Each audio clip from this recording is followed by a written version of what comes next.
Hey everyone, welcome back to Crazy Tech Tricks. If your internet connection is not working properly, you want to disable Wi-Fi, change network options or troubleshoot connection issues.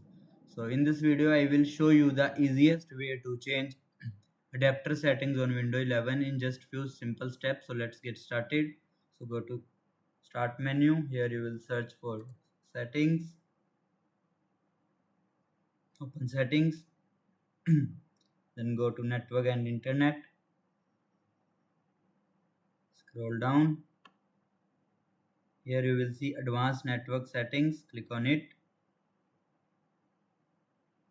Now you will see Wi-Fi, Bluetooth. Maximize it. Here you will see more adapter options. Click on edit. From there you can change, install or uninstall the options,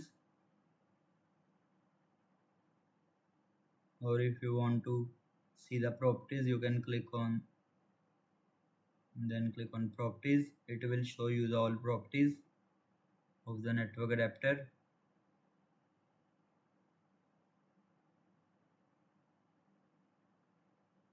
Here you will see the Bluetooth properties.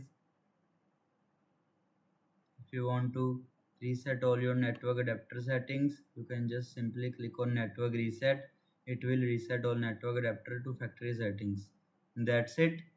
How you can easily change adapter settings in Windows 11. If this video helped you, make sure to like the video and subscribe for more easy tech tutorials. Thanks for watching.